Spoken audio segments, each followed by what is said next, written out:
everybody. Welcome back to another episode of Beneath the Mendoza Line podcast. It is June 27th, 2024, and we are very happy to be here. Breaking news! There's breaking news on this podcast.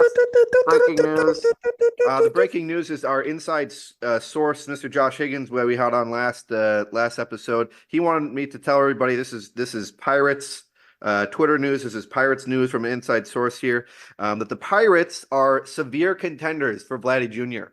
Okay. Wow, severe contenders. That's breaking news. For Vladdy Jr. Obviously coming from Toronto. They do have a lot of pitching that they could give up. The top pitching prospect, Bubba Chandler, and top infield prospect, Tamar Johnson. Yep, Tamar, second baseman, short, 5'9". Yep, that is from the horse's mouth from Mr. Higgins. We want to make sure we put that in there. So, but very exciting episode here today. We discussed it the last time. It is a City Connect jersey ranking discussion that we're going to have here. And we're going to go through each. There's only 28 of them, right? Because the A's and the Yankees haven't released theirs yet. So we have 28 of them. They've been coming out over the last couple of years. The first one was in 2021. The last one was going to be the Dodgers just a couple weeks ago, right? So what I did want to start, though, is softball got pushed up. Summer League softball got pushed up to yesterday was our first game, okay? So our new team name is the Crocodons, okay? Not sure where we got the name. Not sure where we got the name. Apparently from some old video game. I'm not entirely sure. All right. So to confirm, you are an addition on this team as essentially a random, correct? Yeah, so it was me and 4 other guys from my old softball team joined this new team, different area, actual real field. Nice. A little bit better and way closer to me and way easier to get there than going to the National Mall. So yesterday had our first game. I was batting third. First time I come up, 2-run home run. Okay? All right. Fence or no fence? So I thought there was a fence on this one. There is no fence, but it probably would have gotten over the fence. Fuck yeah, dude. Yeah, that was a 2-run home run. Second time I got up. Guy on second, RBI double. All right. Third time I came halfway up, to the cycle. Not to toot your horn. Halfway to the cycle. I only got up 3 times. Third time I got up, guy on first and third, moved a runner over to third. A pop, RBI, a productive out. RBI double. So that's 3 for 3, batting 1,000 still on the summer league season. Congratulations. It's a wooden bat league still, but they were using metal bats yesterday. A kid brought a wooden bat, which I used. Integrity, all right. Did you hit the home run with the wooden bat? I only hit with the wooden bat. Fantastic. Right? I appreciate your integrity. So we've been switching off. There's a gal on the team who wants to play first as well. Usually I play first, so we can, especially the right fielders in some of these rec league softball games are very weak. I go play the cut. I'm the double cut, right? Most of the time I play first though, but she wanted to play first, so I obliged, and so we switched off first and second. She played second. I played. All right. We switched off basically the whole game. So. We did end up losing the game, though. The team that we lost to did win the championship of the spring league. Yeah, gave you a tough the seed. Team was in. But it was very close. I think the final score was like 19-18. We lost by 1, right? All right. We had a huge rally. So we will keep long game. 19-18, long game. Very long game. It was only supposed to go 50 minutes. I think it ended up going almost an hour and a half. And I only still batted 3 times. Crazy. Doesn't make any sense. Big team. Probably 15 people or so. So still another big team. No attendance issues. Yeah, no attendance issues. Yeah, there's like 4 Andrews on the team. I met all of them yesterday, but there's like 4 Andrews on the team, so we'll have to come up with some type of system there. Makes it easy. It makes it easy. They were discussing wearing Crocs for one of the games. I will not be participating in that. But they were discussing wearing Crocs in sport mode, obviously, but I will not be doing that. So again, all summer long, we'll be providing updates. There's only 4 teams in that league, so we will develop some rivalries. Would not put it past an MLBer, Bryce Harper to be specific, to eventually have a Croc cleat. Just want to put that out there. I'm putting that out into the world. I'm calling it first. Croc cleat, right? This program. Yeah. This program. other things we got going on here at the end of this discussion, at the end of this podcast, we're going to be having Sam Engelbrecht, formerly Engel Reviews, now Whisker Reviews, great sponsor of this program here, did a review of Bull Durham. Kevin Costner classic baseball movie, or full review. It's about 30 or so minutes. At the end of this, we're going to be stitching that into the end of this. So please stay tuned to that. Again, like, comment, subscribe on Sam's Instagram and Twitter page. That's Wisco Reviews on Instagram and Twitter. Now you're gonna have to stitch that in. Is that gonna be a lot of work for you? Do we need to? No, I have. Are we gonna have to look up a YouTube video? Our tech department has taken care of that already. I have looked up the YouTube videos last year, and I know how to do that stitching. Still, the YouTube is the black screen, so we'll talk about that. But I am tech savvy enough on my Dell from 2013 to be able to do that type of technical work. So, all right, we are all good there.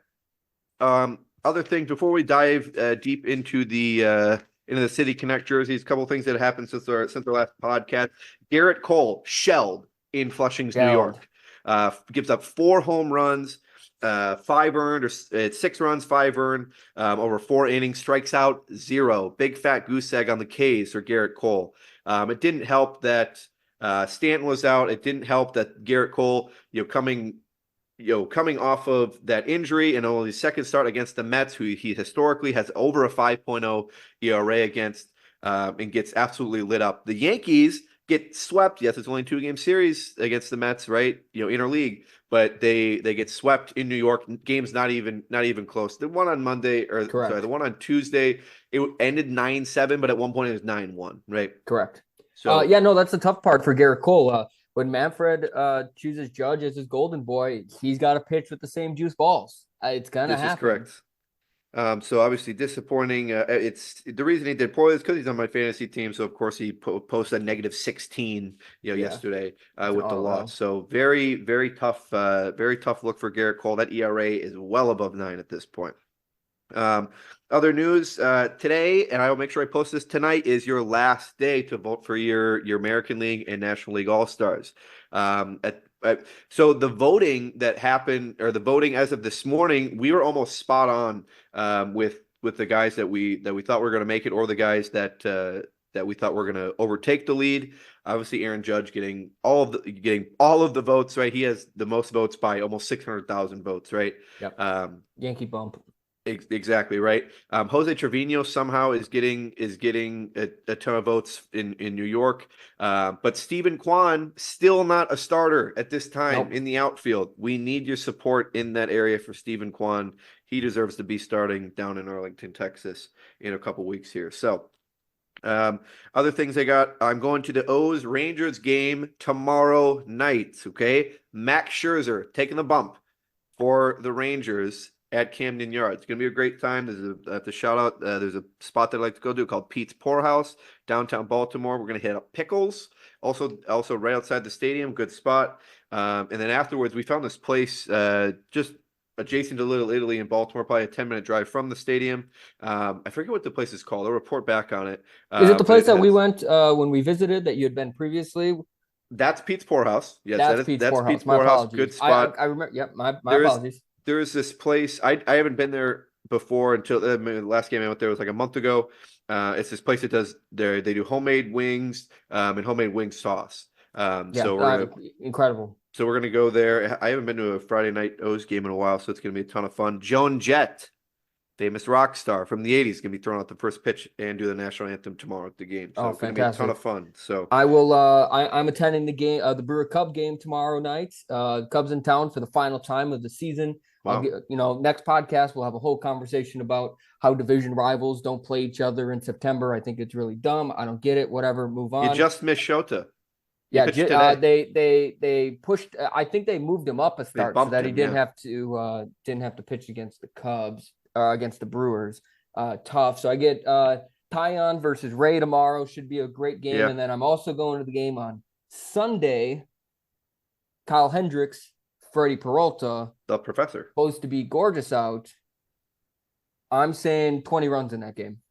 21's in that game. That is our official over-under on that game. So thank you for that insight there. Roof's going to be open, going to be gorgeous there in Milwaukee. So Should be a fun time. Other things, the Astros are on a big 7-game win streak. They're playing a little bit better ball here. Their pitching has been better.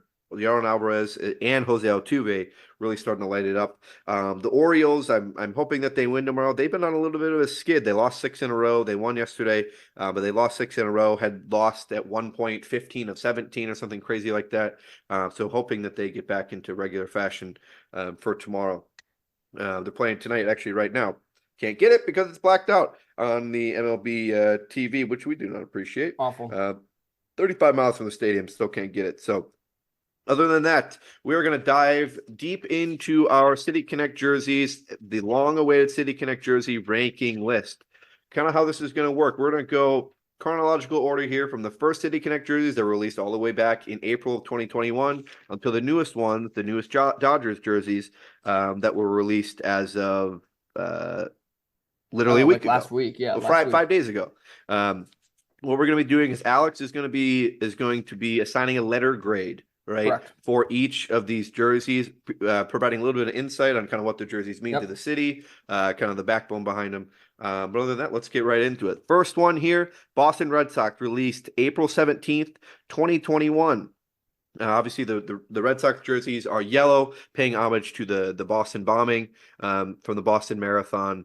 I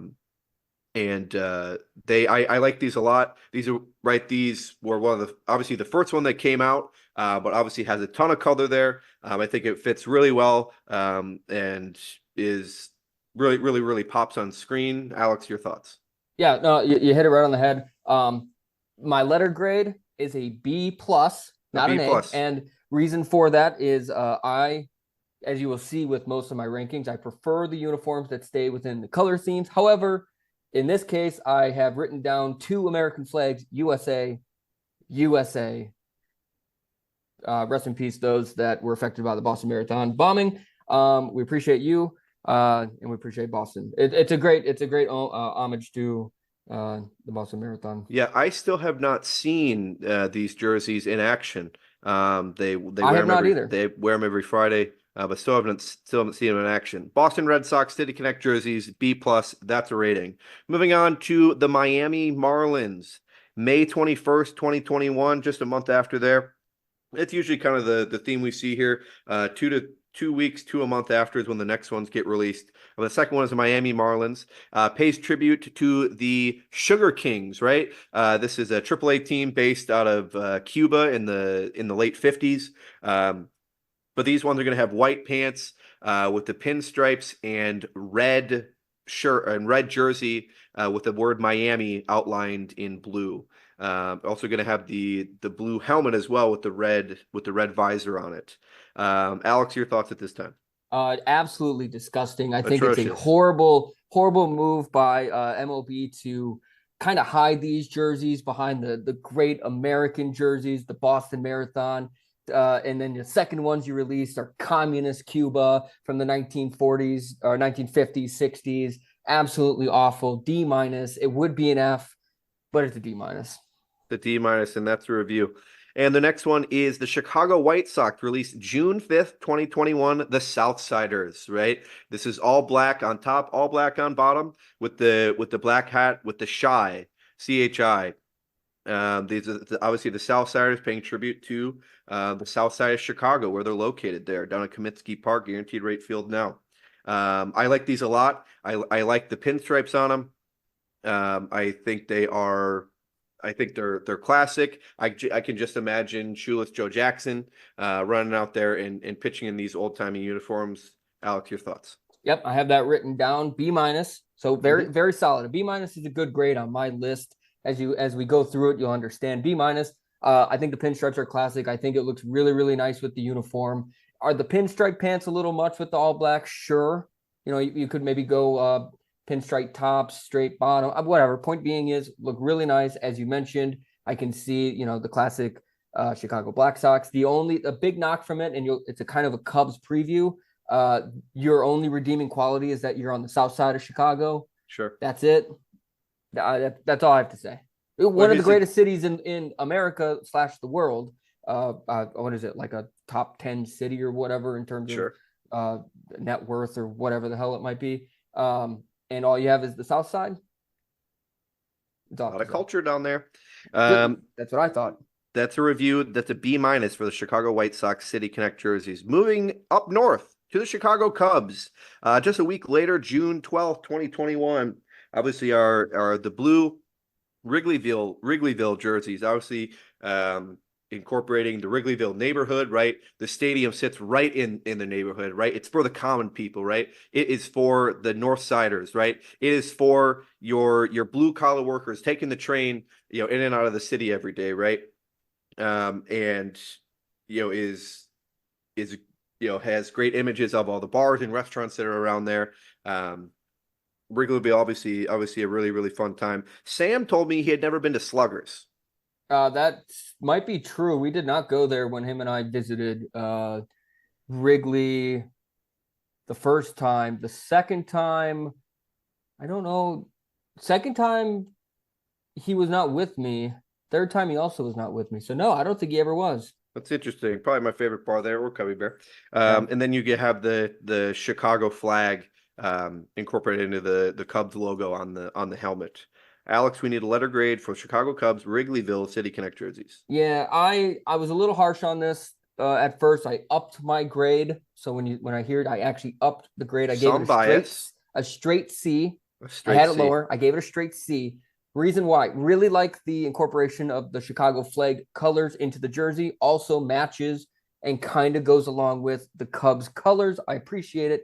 However, my note is as written. Equivalent to the ivy in spring on the walls, boring when it could be so much better.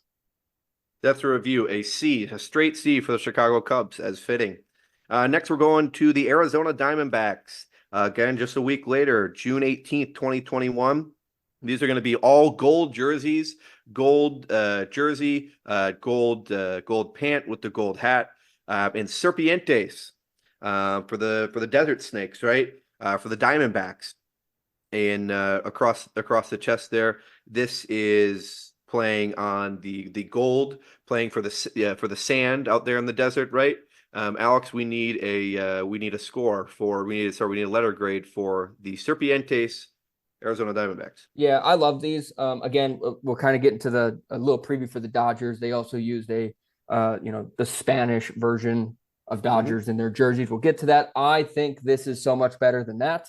I love kind of the camouflage look of the desert. Yep, I love these too. This is a B+, A-, right on the fringe. It's both not too flashy, but also not too great. So it's right in that B+, A- range. We're giving this B-. Yeah, we're gonna give this an 89.5, where your professor could round it up. You are yelling at him saying, "Please, sir, I'm sorry I didn't show up for a single class." I literally got a B+ in all of these general, communication tests. Give me an A. 89.5 B+/A- for the D-backs here. Moving on, going out to the Bay Area, going to San Francisco here for the Giants. Released July 9th, 2021. This is paying tribute, obviously, with the Golden Gate Bridge. Jerseys in white with the big G on the corner there. And you're going to have the fog, right? Paying tribute to the fog that is all naturally in the Bay Area, and images of the Golden Gate Bridge being covered in fog and the skyline all being covered in fog.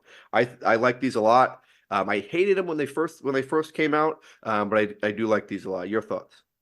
Yeah, I don't really like them all that much. The fog to me is a little too. I get it. I appreciate it. They could have added a little bit more about the Bay, the brick wall, the Brooklyn Giants, or the New York Giants, I should say, not the Brooklyn Giants, Brooklyn Dodgers, New York Giants. It's more of a gimmick than anything really cool. The fact that there's a lot of culture in San Francisco. I know it's kind of a crummy city now in terms of the crime and drug problem, but it's got a lot of culture, and I think it's just really boring. I think it could have been so much more. I gave it a C-, which is kind of generous for what I just said, but I don't know. They had a great opportunity to do more of a throwback look, and they did not. All right, C-, San Francisco Giants. Next, we have August 20th, 2021, the first Dodgers City Connect jerseys. These are going to have Los Dodgers across the front there. Look almost exactly like the normal blues that they wear. This obviously Los Dodgers shouts out to the Latino fan base that makes up a lot of Los Angeles, and we are looking for a review from Mr. Hayes. F sucks. Horrible. This jersey essentially looks like they ran out of time and they just submitted last minute Los Dodgers. The Brewers have had Cervezas as a jersey since like 2005, so this isn't even anything new. F. I'd give it an F- if I could. Not a score, but that's an F. Perfect. Moving on to the Nationals. Nationals released their City Connect jerseys April 9th, 2022. Nationals, obviously the big thing out here in DC is the cherry blossoms. Everyone's obsessed with the cherry blossoms, including me. I'm not a huge fan of these jerseys, though. You can't really see. They wear them every Friday night. I've been to probably 10 games or so where they've been wearing them. If you're far away and not sitting in the second row of the stadium, you're not going to really see the cherry blossoms on the jerseys here. You have the WSH for Washington across the chest there, but then the cherry blossoms kind of on the helmet and kind of in a smaller area. The pink cherry blossoms kind of in a smaller area actually on the jersey. Alex, your thoughts? Yeah, Nats are retiring it at the end of the year, so obviously they do not like them. And or they're getting new ones. Who knows? I don't know. Obviously, I think that's probably more likely. I, as someone who's never seen them in person, really like them. I think they're a very good photo jersey. I could see myself buying one and having one for a player that I enjoyed. There is not a single player that I would buy a Washington Nationals City Connect jersey for, at least at this moment. James Wood coming preview. As you mentioned, color tough to read.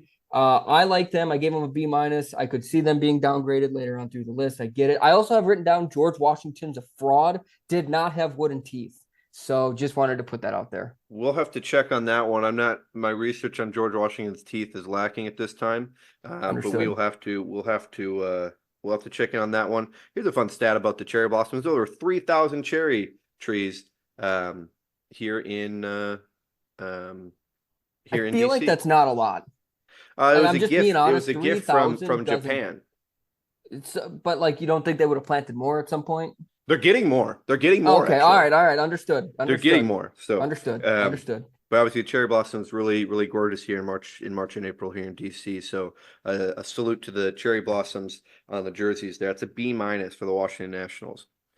Next up here, one of my favorites is the Houston Astros debuting in April 20th, 2022. Houston, we do not have a problem because I love these jerseys, right? It's the Space City jerseys with the H and the lettering all in orange or outlined in orange with the navy pants and the navy jersey. I like these a lot. Alex? Yeah, I think this is the first one that we'll really differ on. I don't like these as much. I appreciate that they're at least in Astros colors. I like the NASA font. It's just a little boring for me. It's, the straight all blues is a little whatever. They just don't do it for me. I do like the pinstriping on the jerseys with kind of the yellow into orange. It's nice, but it's not elite. I gave it a C+. You probably gave it closer to an A- or a B+. I'm okay with disagreeing on this one. Perfect. We're gonna go. So you gave it a C-, sorry? C+. You gave it a C+. Yeah, I would probably give it a B. So we're gonna give it a B-. All right. It's an official score, B- from the Houston Astros. Next, we're moving on to the Kansas City Royals, the City of Fountains, released 4/30, 2022, April 30th, 2022. Obviously, most people don't know this, but Kansas City is called the City of Fountains. They have a lot of fountains in the city. This is true. I lived there for a long time. But you have the KC kind of in this waterfall fountain logo on the jersey. You have a bunch of baby blue in the jersey as well, and a bunch of baby blue on the helmet. I have a City Connect Bobby Witt Jr. Jersey T-shirt. I am obviously biased on this one. I like this one a lot. Your thoughts, Alex? Yeah. These jerseys are great, but as a City Connect jersey, I think they're a little boring. But hear me out.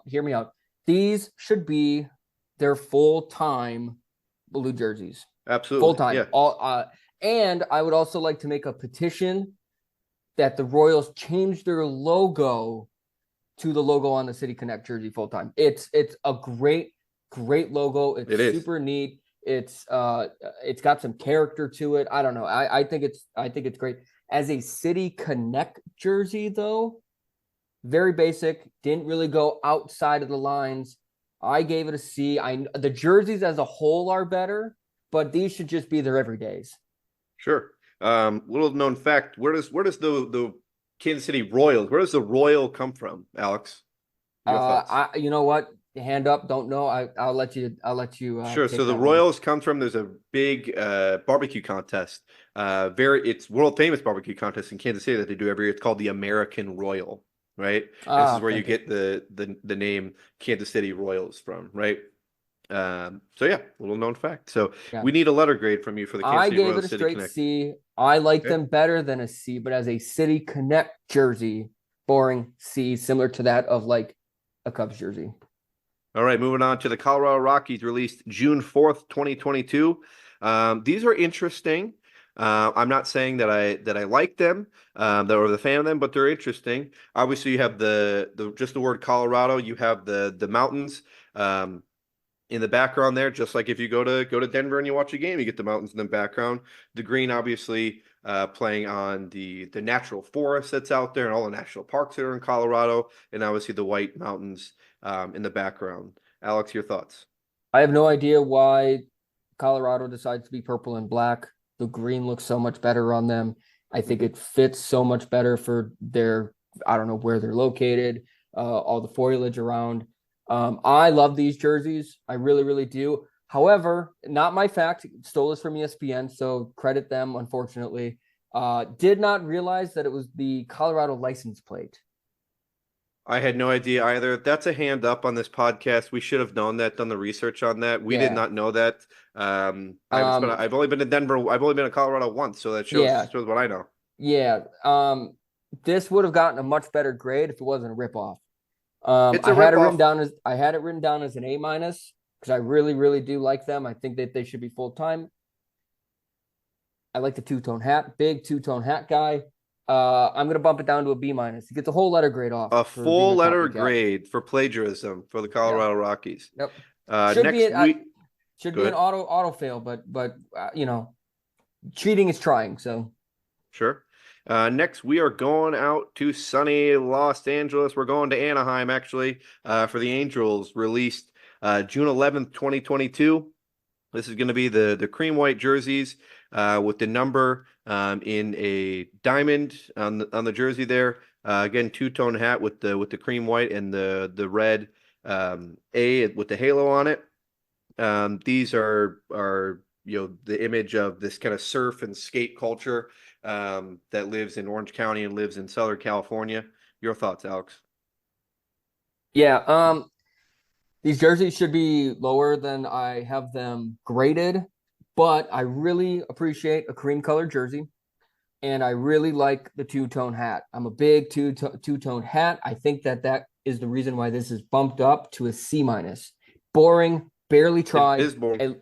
At least in the confines of their normal colors, which I appreciate. But again, another one where they barely tried. Could have done a whole Angels in the outfield thing. They could have California Angels, a whole bunch of things. They did not. Whatever. Moving on. C-. Could be better. C-, Los Angeles Angels. We are moving to the frozen tundra. We're going up to Milwaukee, Wisconsin for the Brewers, released June 24th, 2022. The all blue jerseys with the Brew Crew, the Brew Crew written on the front there. That's in red. Sorry, that's in yellow lettering. And the all blue jerseys and all blue hats and blue helmets. The blue obviously going on the Lake Michigan, right? Milwaukee right on the lake. And the Brew Crew is right. The Brew Crew is the fans, right? That's paying tribute to the fans, right? They're the crew, right? Your thoughts, Alex? Yeah, one of the few jerseys that actually have a nickname for their nickname, so I do appreciate that. I really enjoy the extra kind of things that they add on to it. They have the nice little grill patch for the tailgate culture. Yes. They have the helmet slash hat says MKE, and in the MKE, there's dark letters or numbers for 414, which is the Milwaukee area code, kind of paying tribute to the fact that the Brewers logo is a glove with an M and a B, right? So very, very nice touch. I don't like the lettering of Brew Crew on the front of the jerseys. Was the main complaint, I remember. It's just, it doesn't fit. Why do you have a different font? Like, what if you use the same font for the hat and whatever? Point being is, it gets bumped down. I think they're fantastic jerseys. I think they're one of the best. I am a little biased, but I checked my bias. I gave it a B+ for the fonts. Could be higher, but I checked my bias. B+ for the Milwaukee Brewers. We are going again to Southern California. We are going to San Diego, Slam Diego, for the Padres, released July 8th, 2022. These are very colorful, right? They have turquoise green. They have pink. They have San Diego in both turquoise green and pink across the chest, and a white jersey, white pants, with an all turquoise green helmet and hat, right? This is a very popular hat that I see quite a bit around town. It's I think the coloring scheme kind of goes with, like I said, the crazy, the very surf town, the good weather, the good vibes that you have on the Baja Peninsula there. Your thoughts, Alex? These are, I didn't do a full ranking. I'm pretty positive these are my highest grade. I gave it an A. It's not an A+, just a straight A. I love these jerseys. They're colorful without being in your face. Yeah. And I know that I said that I like when they kind of stay in bounds of their normal color schemes. They did not, but there's something about these that I think fits San Diego more than the blue and gold does. I mean, obviously, you have the neons and the bright colors and kind of the beach energy. I really like these. I gave it an A. Maybe it's a little bit too high of a grade. I might not be able to sleep at night because I gave it an A. But I really like these jerseys. Yeah, these jerseys, when I first saw them, I thought these were Miami's jerseys, right? Yes. But no, they are a complete opposite end of the country in Slam Diego. All right, we have an A grade for the Padres City Connect jerseys. Next one, we are going to Atlanta, Georgia. We have April 8th, 2023. The Braves are with the blue sleeves. They have the words "the A" on their chest there, with the two-toned hat, with just the big Braves A on it. This is paying tribute to the jerseys around the time of Hank Aaron, Hammer and Hank, when he broke Babe Ruth's home run record. And your thoughts, Alex? Again, really do appreciate these jerseys. I think the throwback is a great touch. Yeah. I'm a big fan of throwback jerseys. Just for the record, obviously Hank Aaron, more known as a Milwaukee Brave than an Atlanta Brave. Just saying out there. I gave this a B-. I think it could be a B. I really appreciate the throwback, but it is a throwback, not a new idea. Doesn't really connect the city. All right, that's a B- for the Atlanta Braves. Next, we are going to Arlington, Texas, the Dallas, Texas area. The Texas Rangers, released April 21st, 2023, has the big TX with a big Texas Rangers. Everybody's bigger. Everything's bigger in Texas, right? With the all blue, or the all really, really dark blue helmets, and the big lettering up on the chest. A little darker than cream color white, a little bit, for the actual jerseys there. I like these a lot. I think the big TX in cursive lettering is great. It shows this is the size of Texas, right? Obviously, the Rangers, former champs. I like these a lot. Your thoughts? Yeah, I like these a lot too. I know it didn't really go over well in the normal media sphere. I like these a lot. The light colored jersey with the dark colored pants doesn't always work. True. These look really nice. They do. It's just the right shade of blue. It's the right darkness of the lighter colored jersey, the red number, the blue logo. I'm not a huge fan of the logo. I know you said you like it. I think it's just kind of whatever. I don't really get it. Maybe Maybe I need to educate myself. I don't know. I gave this one a B minus, but it's still in the B's. I mean, Adolis Garcia really fills out that jersey too, tell you what. for sure. All right. Next, we're going to the Pacific Northwest. Seattle Mariners released May 5th, 2023. This has the all blue with the Seattle in yellow across the front. Tons of yellow in this jersey. And going to have all black pants with the yellow trim going all the way down the pant. And with the is it a Triton or just a big M on the top? I think it's going with the old like Seattle Pilots. Yeah, correct. The Seattle Pilots logo. These are okay to me. Your thoughts? I think I didn't like these. It's not bad, but when I mentioned, the two-toned kind of pants jerseys look really nice for Texas, these look awful. The black pants are horrible. It's like they thought about doing the all blacks and then they didn't. Maybe they're colorblind. And maybe they're colorblind. I also the Trident, which is paying tribute to the Pilots. They left Seattle after a year, so to have your City Connect be a team that ditched you for Milwaukee after a season is very, very funny to me. C minus. C minus. We are moving to Cincinnati, the Reds, May 19th, 2023. Your all black jerseys with the red trim, all black hat as well, with just the word Cincy across the chest there. Alex, your thoughts? Yeah, this is the start where I think the City Connect Nike people sold the contract to Fanatics and decided to stop trying. True. Because from basically here on out, I think every jersey is pretty awful. Number one, the all blacks are dumb. It's lazy. It's super lazy. It literally has nothing to do with the city at all. I mean, if they went all reds and they did like the big red machine, they're Cincinnati or something Bearcats like that, jerseys. That's what they are. These are absolutely atrocious. It gets a D plus, and the only reason it's a plus instead of a minus is because Ellie De La Cruz looks really cool hitting an inside the park home run in them, and that's the only thing. He pimps it out. Everybody else looks misplaced. What Cincy should have done, where I think they did it a couple years ago, is they wore like some cutoff jerseys. Yeah, I literally have that written down. I have that written down. They should have embraced the cutoffs. What was the dude that was pumping dumbbells in the dugout? Luke Voigt. No, not Luke Voigt.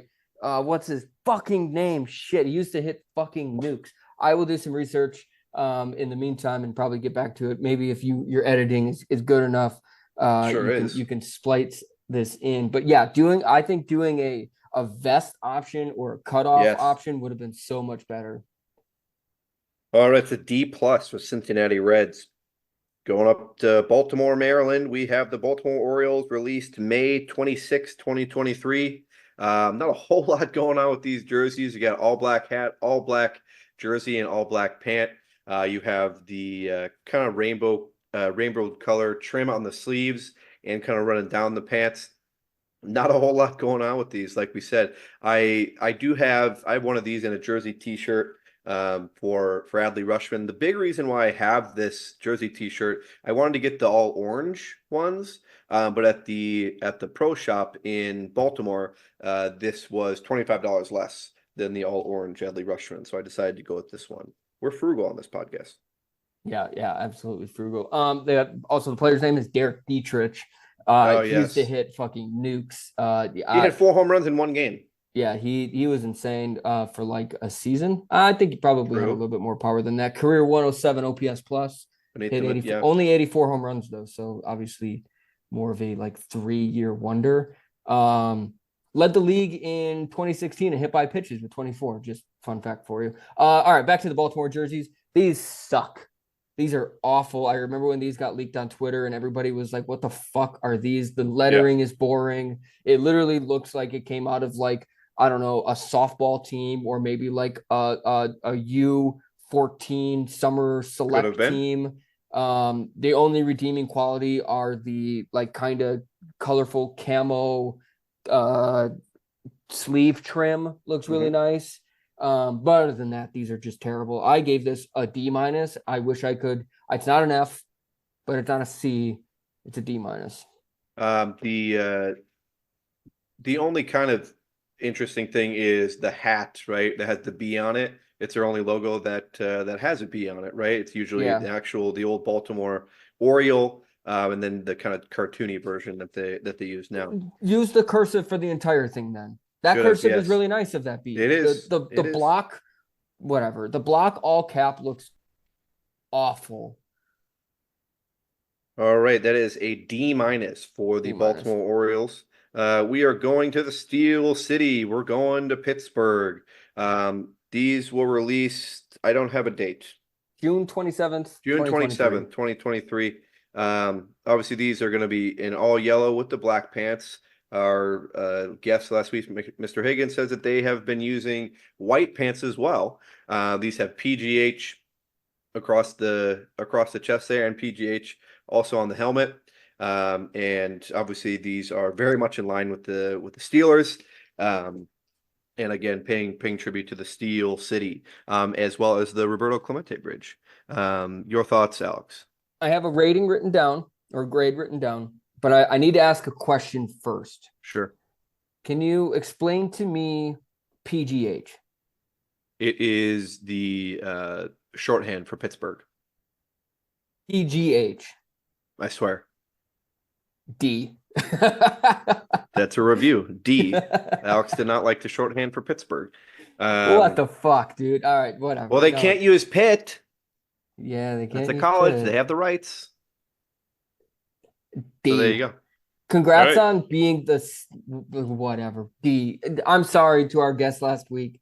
Nothing against you. I don't even dislike the Pirates. I really don't. These are awful, man. These are just terrible.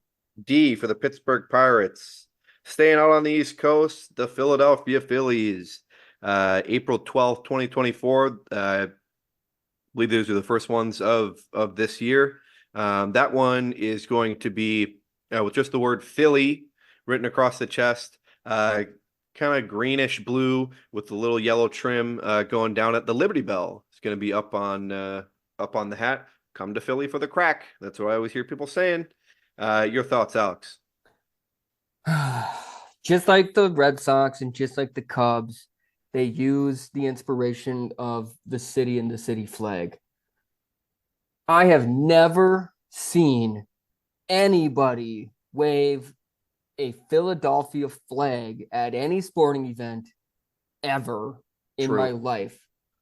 What do people care about using these colors for their City Connect jerseys? They're awful.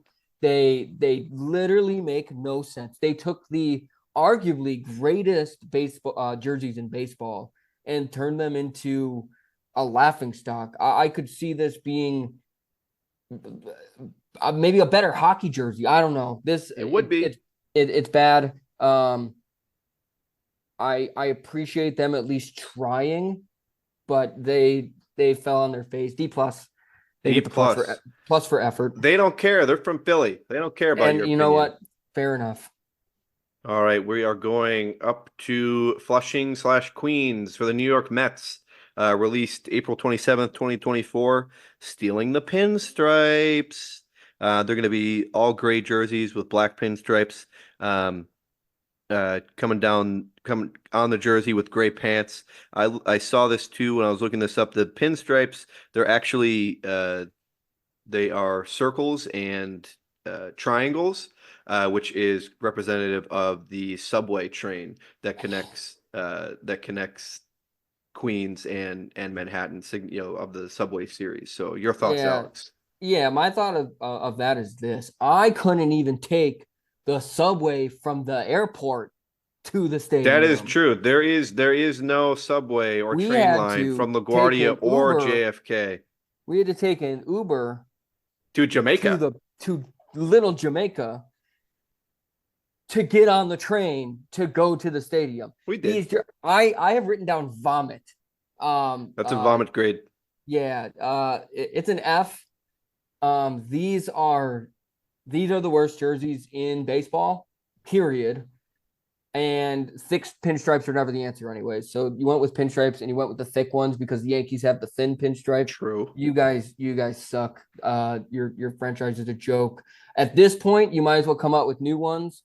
And just be Grimace. Like at this point, you might honestly, as well. I think a Grimace jersey would be great. I saw this video of this gal who had a Grimace costume. She made her own Grimace costume, and during the rain delay last night or the night before, she was housing beers in the concourse through her Grimace costume. So good on her. So good on her. We have a vomit grade. F doesn't even cut it for this one. It's a vomit grade for the New York Mets. Going down to sunny Tampa, Florida. For the Rays, the Tampa Bay Rays released on May 3rd, 2024.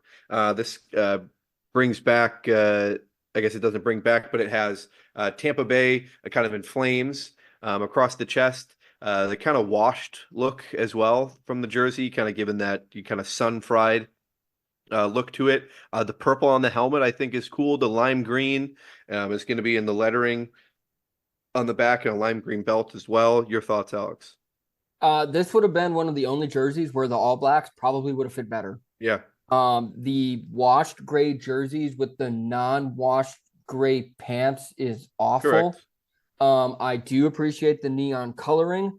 However, you guys, and by you guys, I mean Devil Rays fans, which are all 5 of you in the world.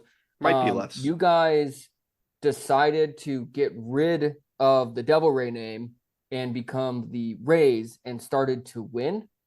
And now you have created the Devil Ray jersey and you suck balls. Get the hint. This is an F. It's awful. Get rid of them.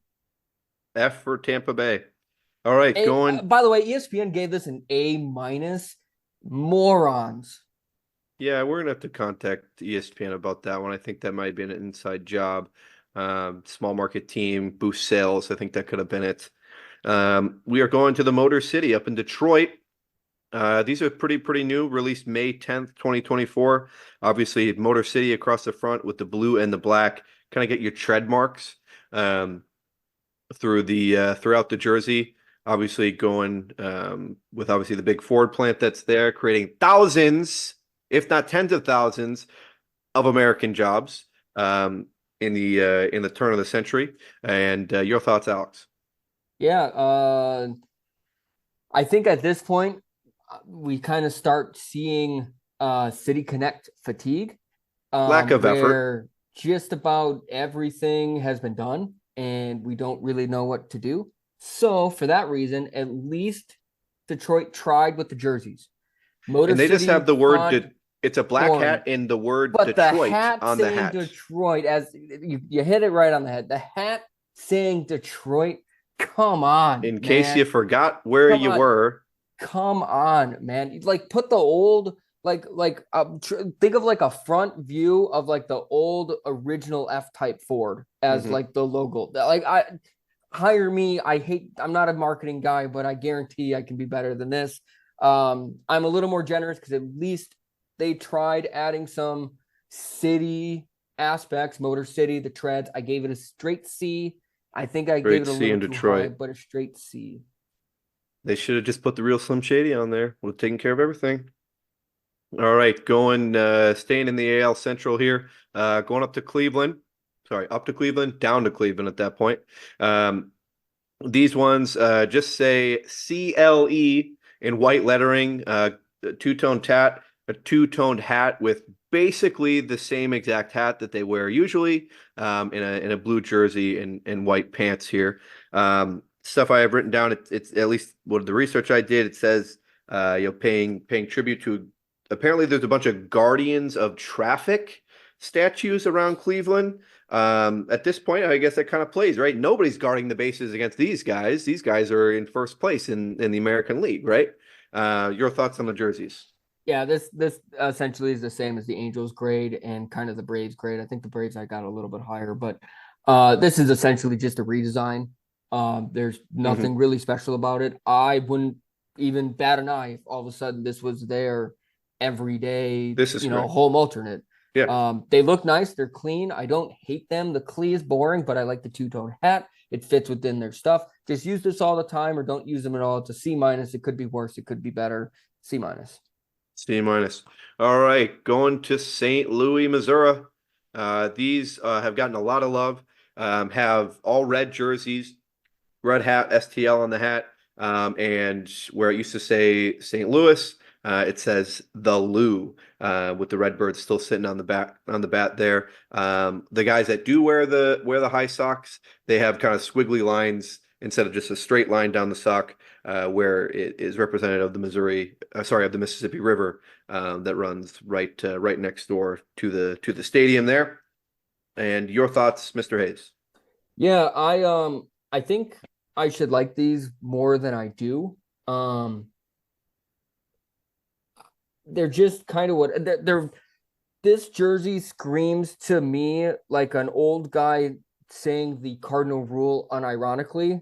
Essentially, we don't want to do anything different. We are the Cardinals. We are the Cardinal way. We will wear the same thing that we always wear. Obviously, it's the first time they have a red jersey at home. I get it. So they're going a little bit out of bounds, but at the same time, like not far enough where they're making a statement. I should like them more than I do because they're kind of fit in the same way. It's like the Brewers, like it's very, very similar, like just a nice, a color top, the Lou. First of all, I'm not from St. Louis. I've never been to St. Louis. I'll probably be there to see a game at some point. I've never heard anybody call it the Lou. I'm just being honest. It's a very popular thing. I get it. I understand. I did a little research. I understand that it is more than what I thought it was. I gave this a C+. I gave the Brewers a B+. I think I could bump it up to a B- if you want me to, but I had it written down as a C+. C+ is fine with me. All right. Going to the team north of the border, the Toronto Blue Jays released May 31st, 2024. These are very interesting. They're all blacks, red belt, red sleeves that they wear with them, red socks. You have the maple leaf on the hat and the skyline in blue and red letterings. You have Toronto. Your thoughts? F. Weird. Yeah, these are terrible, man.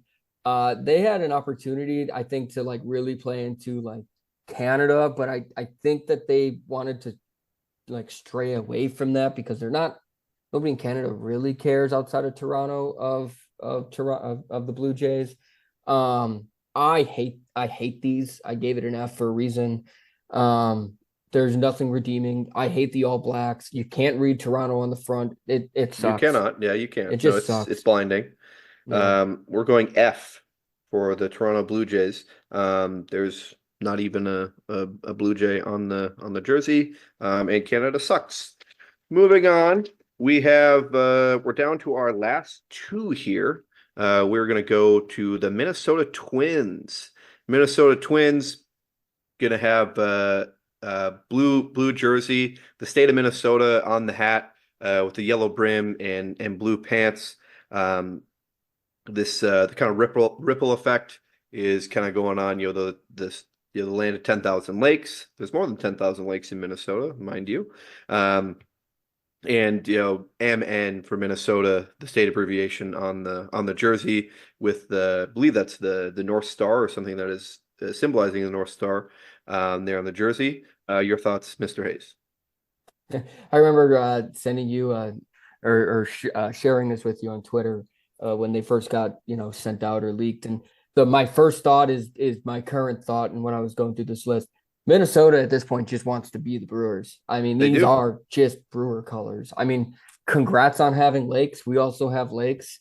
We also have a good football team. I mean, obviously the Twins, I think, won the division last year. Point being is you hate your city so much that you needed to mimic the city next door. These are terrible.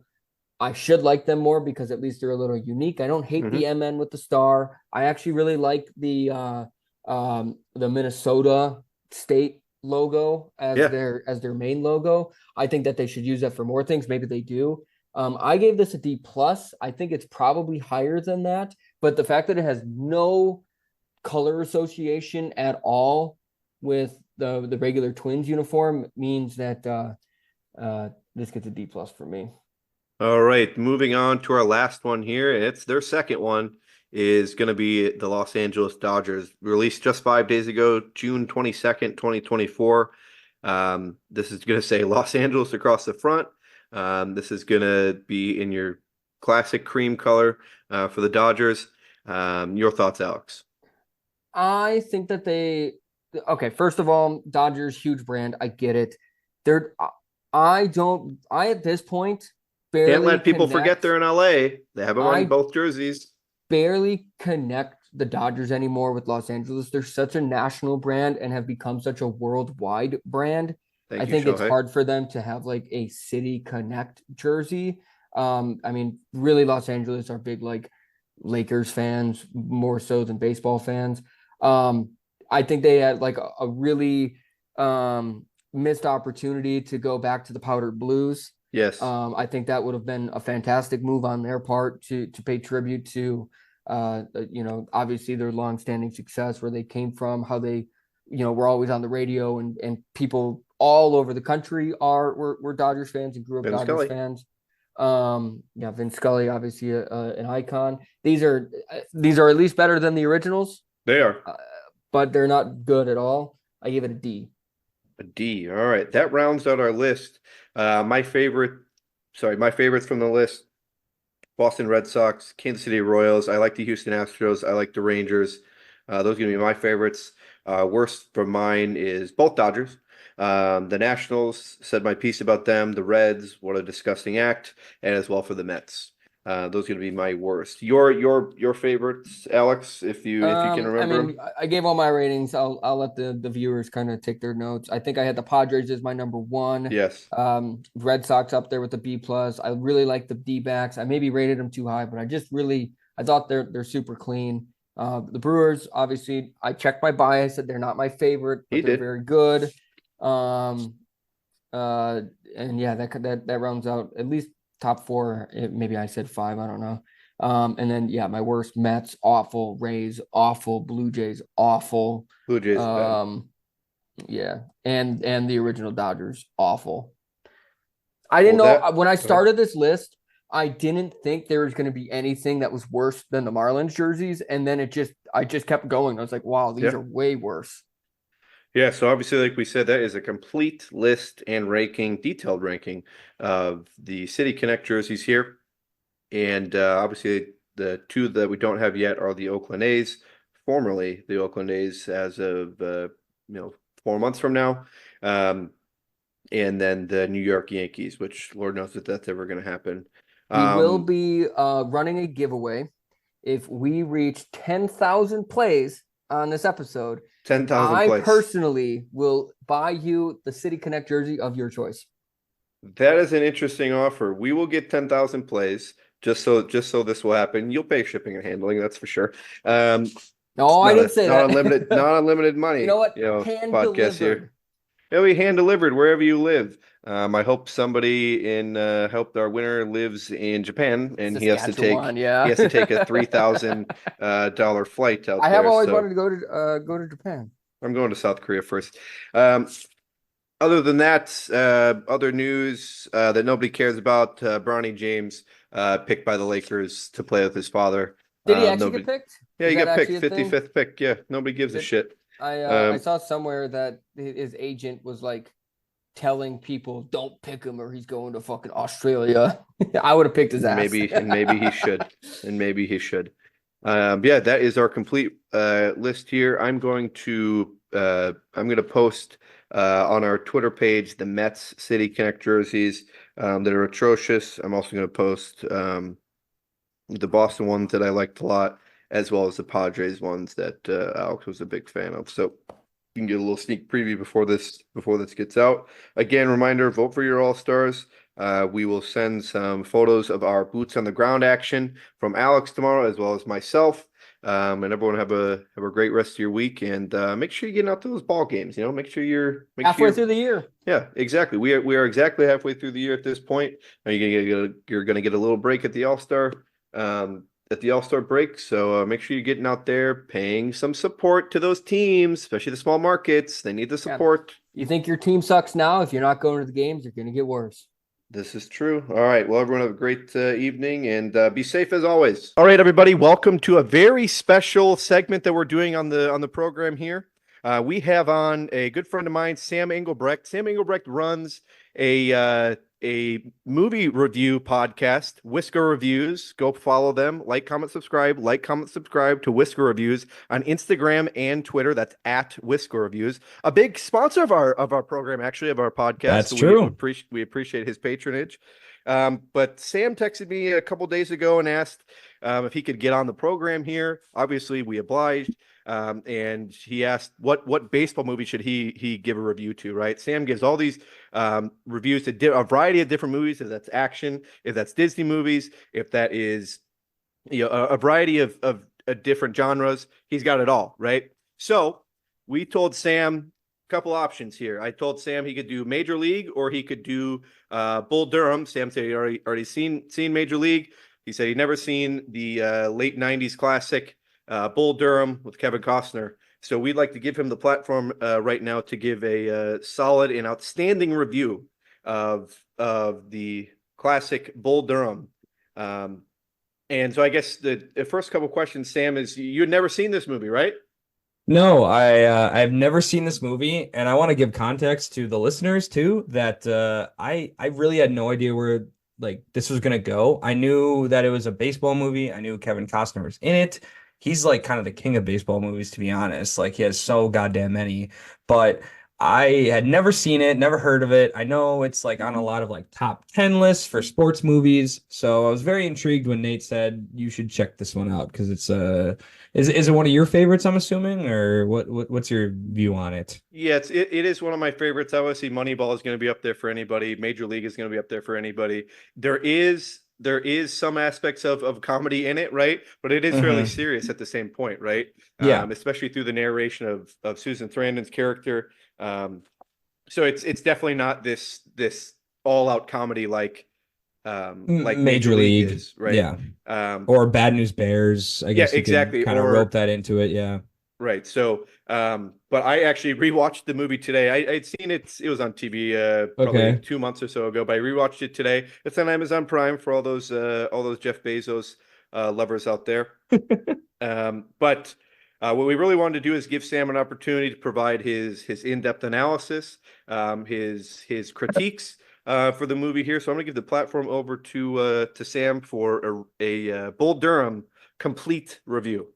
So the review can kind of be like you also chiming in because I just want to say the first thing out of the gate that I wrote down in my notes because I took extensive notes. You know, I do it for the program, obviously, but the big thing that I had no idea was that this movie, Nate, is so goddamn horny.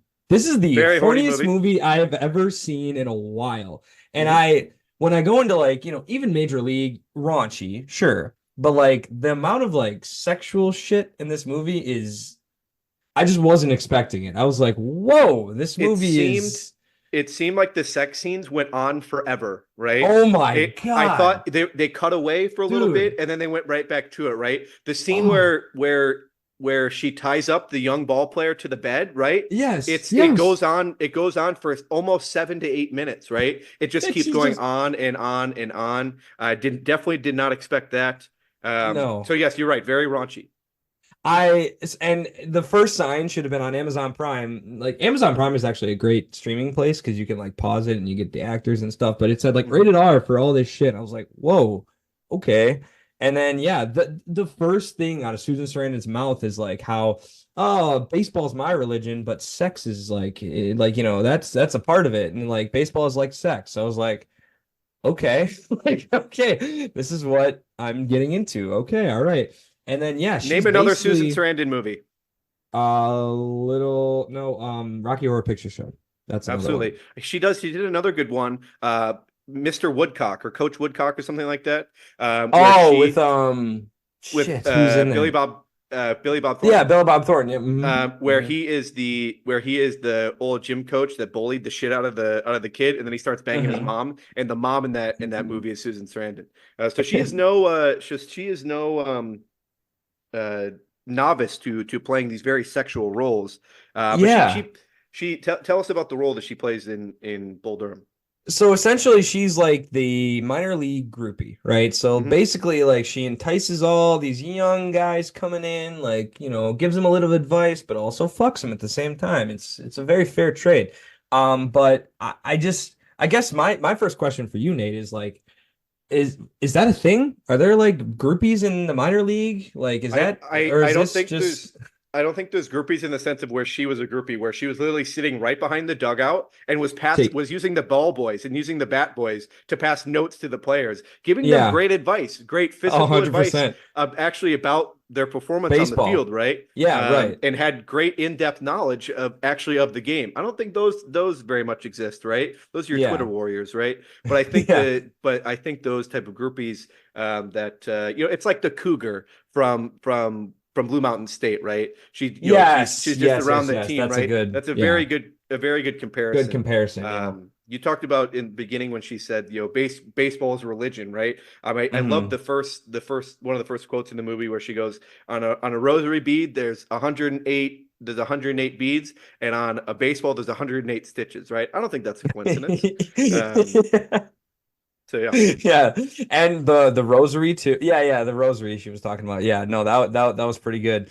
But yeah, so it starts off very hot with that. Like, whoa, okay, this is what we're getting into, and then like literally after 5 minutes, then this new player. Do you remember his name? Obviously, you just saw it, but tell us his name, Nate. It's two names. It is two names, Ezzy or whatever the hell his name is. But what are his nicknames?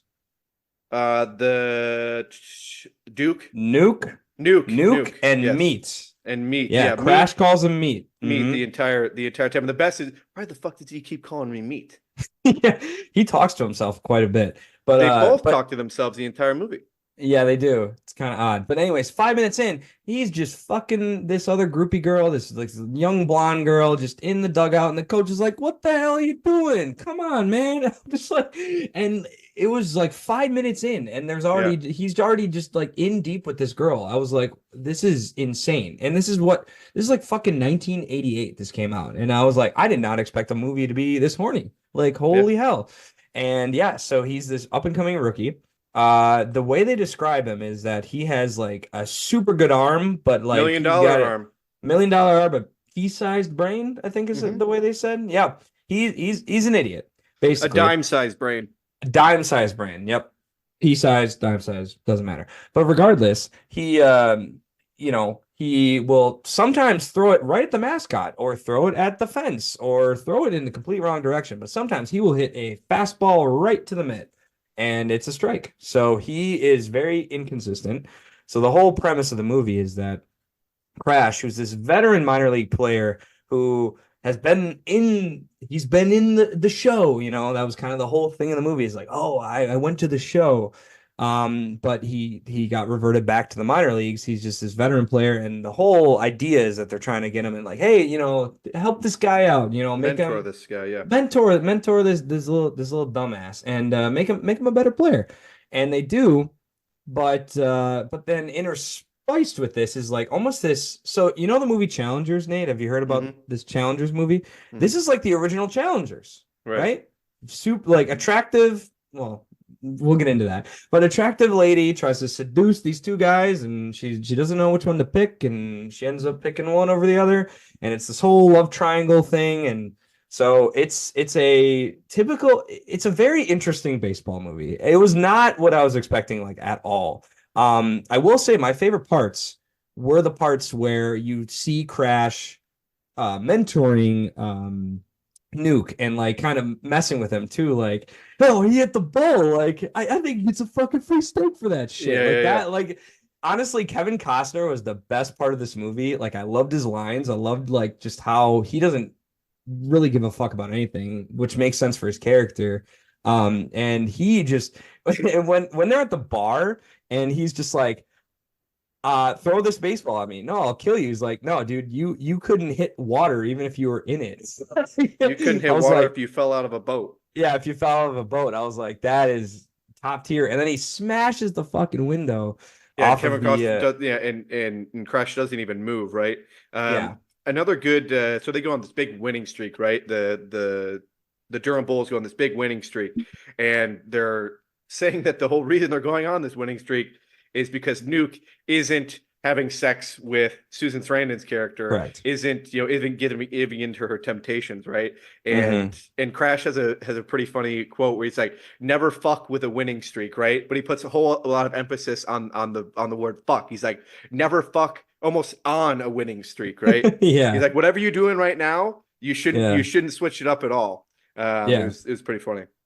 Also he's wearing her panties. Dude, there is almost too much of Tim Robbins' ass in this movie. There is a lot of Tim Robbins' ass and bulge in this movie. Yeah, like constantly. It's crazy. There's a scene. He has this stereotypical fucking dream, which I was like, what the hell? Where he's pitching naked. I'm like, that's the most cliche. Panties, yeah. Yeah, that's the most cliche ass shit, and everyone's laughing at him. I'm like, what the fuck? But regardless, Tim Robbins is very tall. That's another note I wanted to talk about. Do you know how tall he is? No idea. 6'3". He's like 6'3", 6'4". He's so tall. Like, I was like, wow, that is crazy. Also, out of all the three of them, to me, I feel like I guess he plays like an idiot pretty good, but like honestly, Kevin Costner kind of just carries this movie. I feel like Susan Sarandon is just, I don't know, what did you think wild about her? card, a very much wild card. Yeah. I thought she played the role very well. It was because she was this intellect, but also this person of the flesh, right? Where Correct. She didn't super care about the bull. She really only cared about her relationship with these guys, right? I thought that Duke, Tim Robbins' character, he had like in the big other movie he's famous for is Shawshank Redemption, Correct. right? Yeah, so such a different character. There are numerous times in Shawshank Redemption, especially when he's going through this adversity, and especially when the the warden send him to the hole for a month or whatever, or the warden is screwing him over this stuff. He gets these kind of big bug eye crazy guys, right? Yeah, even when he escapes the prison, right? Spoiler alert. When he escapes the prison, he has these huge bug eyes, right? And I saw that 10 different times in the actual movie. In Bull Durham, where I was like, literally, this is the same exact face that he's making exactly. Our listeners can't see the face that you just made, but that's exactly it. These big bug eyes, and this like huge shocked face. That he did it literally 10 different times in Bull Durham, and did it 10 different times in Shawshank. So I was seeing Andy Dufresne in those scenes. A dumber Andy Dufresne, to be honest. Like, he's so stupid in this movie. Yeah, the young buck, right? I loved, there was 2 or 3 different scenes where, right, Nuke didn't he's just shaking off the catcher, right? And they put down the number 1. He's like, no, this guy's looking for a fastball. And Kevin, and Crash is just saying, no, just trust me. Trust that I'm the veteran pitcher. I'm the veteran catcher. Yeah. I'm your mentor, right? Just trust what I put down. And each time he doesn't trust him, and they go out and have this conversation. The batter. And he tells the batter every single time. And it's just like, you should have listened to me, kid. I literally told you what to throw, and you didn't throw it. And he's like, so the second or third time. Second time. You told the pitcher what it was he's coming, like, right? He's like, absolutely, I did. You don't want to listen to me, so I'm going to fuck you. But there's also a bunch of scenes. This movie is released just after Field of Dreams, right? Oh, right. It's within a year or 2 time period of Field of Dreams, right? And hold on. Kevin Costner hasn't aged 5 years since from Field of Dreams. My God. There's a bunch of snes where he is 2 years. He's or kind of 1 year. Yeah. He's kind of looking off in the distance, and having these kind of big inner monologues with himself, where it's very much so like Field of Dreams, where you're having this big internal dialogue and kind of staring off into the distance. What does he say? Like, throw it, you young buck. Like, come on, like, throw it or whatever. Like, he's trying to throw me that shit meat. Throw me that heat. Throw me that heat. Yeah. But yeah, and his last, he's such an interesting character because he hits like all these home runs, but still like no one gives a shit that he's like doing 40. It. Right. But he's a lot. I loved his like little rant. Do you remember his little rant? Like when Susan Sarandon's kind of like picking which one she wants to like kind of mentor and hook up with, and he's like, "Dude, I don't need any fucking mentorship. I've been in the minor leagues for For like 12 years. for 12 fucking years. Like I like certain things that he just rambles off these things. I like having Christmas. I like opening presents on Christmas Day, not Christmas Eve. Yeah, not Like, Christmas Eve. yeah. And he had this whole monologue, and I was like, oh shit. Like, God, Kevin Costner's just the man. He's just so good. This is like his peak. I mean, if you're talking about like Field of Dreams, like the next year, like this is like peak Kevin Costner. This is when he was like in his prime. And even now, you could say like with Yellowstone and like this fucking Horizon movie that's coming out, like Yeah. Kevin Costner is still the man. But yeah, he's great in this movie. But yeah, you were kind of like getting like flashbacks of him like from Field of Dreams when you saw him just inner monologuing. Yeah. There was another good scene in the movie. It was when there's this guy kind of at the start where this very Christian guy kind of gets up in oh my in the God. locker room and goes, yeah, guys, I'm going to be hosting a Bible study after, once a week after the games, after practice. Yeah, when are you gonna get laid? Yeah, and just you guys are just screaming at him. No one's taking him seriously. And then at the end, Oh my God. he gets engaged to one of the team groupies, and they get engaged after like a day. a day of knowing each other. Yeah. And this is the girl that Nuke was having intercourse with at the beginning of the movie. And yeah, it was big turnaround for Oh my God. for that character. It was pretty funny. That was my favorite gag. I put in my notes, I said the whole Millie storyline of her trying to bang all the players, and then when she tries to get with the Catholic kid, they get married in like a day. It's so stupid but hilarious. In less than a day. And they get married on the fucking field too. Yeah, I know that whole thing was a big gag. It was actually pretty funny. Other things I have written down here. The run time for this movie is 148 minutes. The run time for Field of Dreams also 148 minutes. I don't think that's a 48? Really? 148 minutes, yeah. Wow. Holy Sorry, shit. an hour 48. Hour 48. Hour 40. Okay. Yeah. Also Field of Dreams was an hour 48 as well. I don't think that's a coincidence. No. Came in a year after each other. That's crazy. I have a question. Another note I had down. Nate, what is up with the like the clown dude in the beginning of the movie? I was so confused. Yeah, I think that's apparently he's like a popular baseball figure. Yeah, I think that's a minor league thing. I think that is something that minor league clubs do, especially in the late 80s. They would have kind of gimmick events come out before the games. They would do kind of big on-field performances, especially before the games, right? To get fans out to it. Especially there in Durham, North Carolina, when the Bulls at that time weren't amazing. I think they had these kind of big gimmicky characters. What Sam's talking about is this clown that is shown 3 or 4 different times performing before the games. Yeah, he's got like these buck teeth. Yeah, in this Mets costume that he has. Yeah. But I think I said, especially in the late 80s, early 90s, when things, it wasn't televised. It was really just on the radio. They didn't have these big media contracts.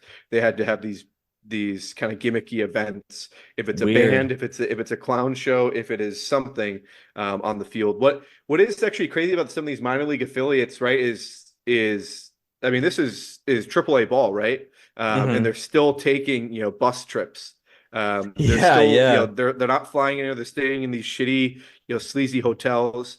Where nowadays, the AAA programs, even the AA programs, they might take buses, but they have the same medical staff. They have maybe not like the actual clubby support, but they have guys that are doing stuff for them. They have significant support. Obviously, technology has taken over for a lot of that, but it's not like these. Especially in the 70s and 80s, where if you weren't in the show, you basically were a peon. You were a nobody for these major league clubs. Right. So I looked him up. Apparently, he was the baseball player and clown, best known as the Clown Prince of Baseball. He basically performed for 51 years as a baseball clown. So that's a long ass time. So if you think about it, like in terms of baseball, that's like the original, like, hey, follow the fucking ball. Like, you know what I mean? Like on the big screen, that is essentially what that was. Having a dude just go up there dancing. Like that's probably hammered. Probably hammered, I would assume so. I mean, he got to dance with Susan Sarandon. She danced with the clown more than she wanted to dance with those She two did. schmucks. So there you go. But yeah, I want to know that. Also, a note I had, and this is just a more baseball question. A lot of dip, right? They're spitting dip throughout this whole movie, like Yeah. the coaches and whatever. Is Zin like the new dip? Are like fucking people putting pillows in their mouths in baseball now? Like, is that like the current dip? You know, it might be. I haven't heard of a bunch of big leaguers, switching to the Zins. I still think, your regular chewing tobacco is still very popular. The chewing tobacco and the Hubba Bubba gum, very popular. You wrap Yep. the Hubba Bubba with the chewing tobacco. I still think it's obviously very popular amongst big leaguers. I don't know if they've switched to the Zins. We'll have to do more research. Our very extensive research department on this program will dive into that. I know a bunch of hockey players are doing it. I'm not sure that has translated to the major leagues yet. You probably it's probably maybe safe to assume, but I still think guys are pretty traditional. What Sam is talking about is especially the managers and the pitching coaches. Every time they pan over to them, they are spitting this huge wad of dip, huge wads of dip out of their mouths. And it was so funny because those guys, the managers, are just, they don't provide any type of support or management or mentorship to they're Nuke like, the come entire on, Crash, game. come on, Nuke. And the whole time it's like, come on, get him, kid. Yep, get him, kid. You get him, come on. Fine. Yep. One of the best scenes in the movie is when they go out to the mound, and I think it's probably the second last game or so, when Nuke's dad is at the game with this ass Shaq. This big ass Shaq video recorder right behind home plate, and he's like, "Oh, I'm really nervous. My dad's here." And the third baseman comes over, and he's like, "I don't know what to get Millie and our other teammate for their wedding." And the right fielder comes inside. He's like, "Guys, make sure the ball doesn't get hit to me. My glove is cursed. I need to cut the head off a rooster to break the curse." They're out there for 5 minutes or so. Then the pitching coach comes out and says, "Guys, what the hell is going on out here?" He's like, "Well, we got a big situation here. There's a lot to deal with here. Nuke's dad is behind the plate. He's real nervous. We don't know. This guy doesn't know what to bring. We don't know what to get them for their wedding. We need a live rooster to take the curse off his glove. We got a lot going on out here right now." And this is something we had talked about on our podcast last week, was the umpires, kind of telling the ball players, especially when they go up for the mound meetings, like, "Hey guys, hurry up. What the hell is taking so long?" And I imagine it being meetings like this, where it's like, well, we don't know what we're gonna have for dinner, after this game. We got a big long road trip coming up. There's a lot we need to figure out at this time. We can't wait. They're just chatting. And the pitching coach comes out and it's like, "Well, you know what? Candles and place settings make a nice wedding gift. Let's go get two, guys." Did you know that was improvised? He improvised that line. I've heard that. Yeah. Just that's very, awesome. Very nonchalant. It's pretty funny. But no, I forgot about that scene. That was pretty funny too. Some other notes that I had. Great quote, and you'll probably remember this one. "This underwear makes me feel sexy. That doesn't make me queer, right?" Yeah. Like, this is an inner monologue that Nuke is having with himself. He's like, because he's wearing queer, right? He's wearing panties, and he's just like, "This doesn't make me queer, right?" No. Well, and Crash comes up to him like just before that game and slaps him on the ass. He's like, "Hey, those are," as he's seeing him wearing these panties over his underwear. He goes, "Hey, that's really hot there." He's like, "Oh, well, she told me it would give me the center of balance, and it would keep my mind right and have me have good headspace." And he's like, "Well, yeah, whatever she's telling you, it seems to be working. So it doesn't seem like you should fuck this up." Yeah, keep doing this. Yeah. Other questions I had for you, Sam. In terms of watchability, in terms of, is this a movie that you'd watch with your folks, with your brother? Is this a movie that you watch with the boys? God, no. The boys, maybe. Family, fuck no. This would be horrifying for my mother. Maybe not horrifying for my brother, but it would just be a very awkward experience. There are, like Nate was talking about, the first sex scene, the last sex scene with Kevin Costner and Susan Sarandon. Oh my God, it is just so long, and they are just banging everywhere in the bathtub and over the breakfast table, the sacred breakfast table. Can you believe that? It just went on and on. I'm like, I am watching a porno. Like this is like I'm legit. Yeah, and that's something I mean, obviously I'd seen this movie before. I knew it was coming, but I didn't know that it was that these scenes were lasting this long. Oh my God. kind of out of left field there, pun. Um, but yes, where would you? So I'm not sure if you've seen Moneyball yet. Have you actually broke down and seen Moneyball? No, I have not. That one I have That's a not quite sin. seen yet. I That's a know. sin. I watched like half of it. But then it just like it was really good. It wasn't like lack of like not wanting to watch it because like, oh, like this movie sucks. It's more just like I'm tired. This movie is long, and I think I'm gonna go to bed. And then I never finished it. But are you asking like in terms of like baseball movies? Like where would I rank it type Yeah, of thing? where would you put this on need to watch baseball movies? Honestly, like I think everything in terms of like I said, the relationship between Crash and Nuke was great. I think Kevin Costner is great. I think the stuff he says, like the writing that he has, like or the writing on his character is really great. Anything, and this might be controversial, anything with like Susan Sarandon and their relationship, I thought sucked. It's I thought it weird, was yeah. like so weird. I thought it was overly long. I was like, I don't understand why you need to bring so much sex into this movie. Nate, you could have had this movie just be about like him mentoring him and like had those comedy bits. Like maybe he could be wearing the panties and we'd be like, why the fuck is he wearing the panties? I don't know. It's Yeah. kind of funny. And the movie would work just as well. But the fact that they bring in all this relationship bullshit and she comes in and like is like, oh, like why won't you have sex with me? It's just like everything with the romantic stuff I thought sucked. So honestly, I think Major League is a better movie. I think Field of Dreams is as out there as that movie is. I think it's a better movie. I'd have to like look at my letterbox list, but this is like I think it's good. I think I enjoyed it, but like everything with like the Susan Sarandon romantic stuff, I was like, this stuff sucks. Like this brings this movie down like way too much for me. But you obviously feel differently, right? You obviously No, very I much. think I think it's a good movie. I think it's a classic. It just kind of brings nostalgia of watching it with my dad. There's a good scene kind of at the end where they get in a bar fight and he goes it's a pretty famous line. He goes, Kevin Costner or Crash goes, did you hit me with your right hand or your left hand? He's like, what the fuck are you talking about? He's like, you hit me with your Yeah. right hand or your left hand? He's like, oh, my left. He's like, good. Pitcher doesn't punch a drunk at a bar with his pitching hand. I'm still And giving you they advice. I don't even know Yeah, why the hell I'm doing exactly. that. Yeah. So But you have a lot of nostalgia for it, obviously. yeah, So you watched it like back other then. other baseball movies that we'll want you to do a review on, Sam, and actually finish is gonna be Moneyball. Um, Absolutely. Obviously Jonah Hill and Brad Pitt in that are unbelievable. hmm Um, I've seen and like I said, Field of Dreams, Major League, 42 with Jackie yeah, Robinson. I thought it was a good movie. But Bad News Bears probably is up there, I would assume. the Or first I don't one or the know. second one, the new or the old. I don't know. Do they both suck? That's something you got to tell me. I have no idea. I think the first one is better.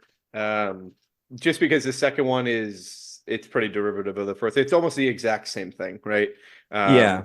Where but Billy Bob Thornton's character is a complete scumbag, right? Yeah, yeah. Where the first Buttermaker is just kind of this bum alcoholic, right? Yeah, Where the right. second one, Billy Bob Thornton, is kind of a sleazeball.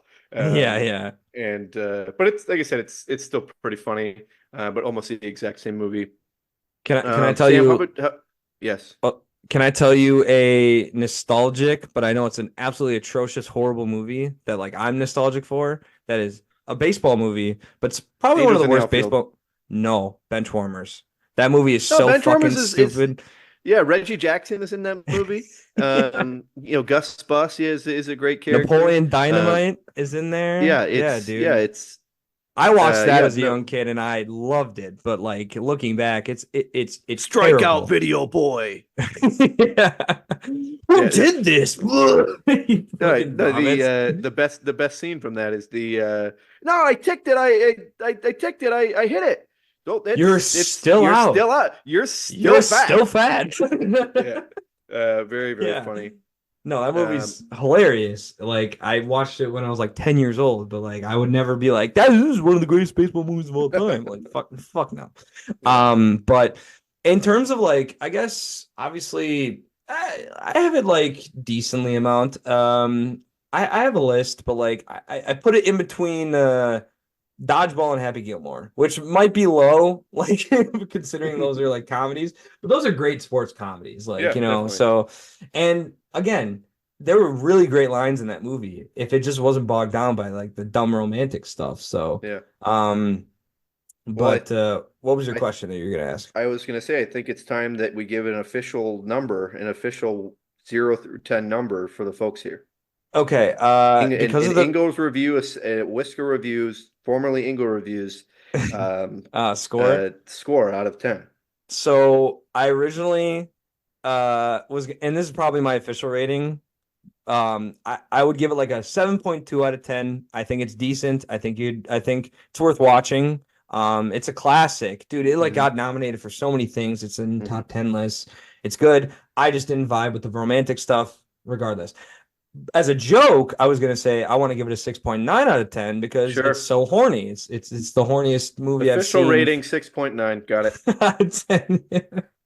So there you go. We'll keep that the official rating. What would you give it, Nate? I know you're a baseball podcast, talk about baseball, but what would you give it? Yeah, I think I'd give it I'm probably not too far off from you at a 7.2. Yeah, probably a 7.6, right around there.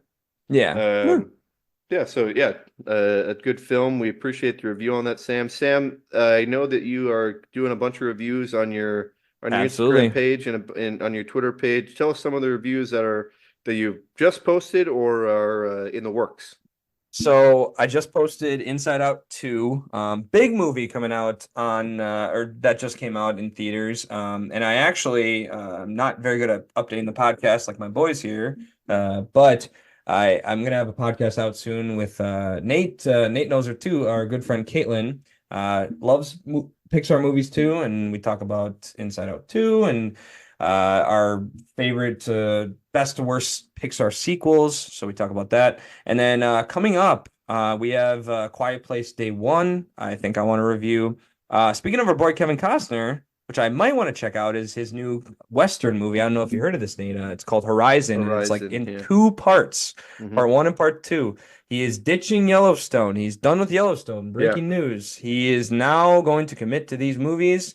And he also called his son a handsome boy. So I don't know if you saw that too. But might review that as well. But yeah, check out the socials. I'm always updating on the new releases and whether Nate sometimes will get me to review a classic like Dallas Buyers Club or Bull Durham. I'll post those if I see fit, or check out my Twitter. That's where I usually give like quick thoughts on old movies that I haven't seen yet, because I do need to update the resume in terms of movie stuff. But yeah, that's what's coming up. Sam, do you have any products or advertisements you'd like to plug on this program? We have thousands of listeners. I would like to plug Wendy's along with you guys. Thank you. I will plug Wendy's. We die for Wendy's. We love Wendy's. Shout out the Frosty, one of the greatest frozen dessert treats of all time. What flavor Frosty are you? There's the right answer, by the way. Just regular. Just regular. What's just the regular old Sam? chocolate? So regular old chocolate. Sure. Yeah, chocolate Frosty. Can't go wrong. Are you a dip your fry in your Frosty guy? Oh, absolutely, dude. Yeah. If you don't do that, you're kind of a psychopath. Yeah, exactly. And then a personal shout out, Qdoba, because it is one of the best fast food places. Fuck you, Chipotle. You suck. Free queso.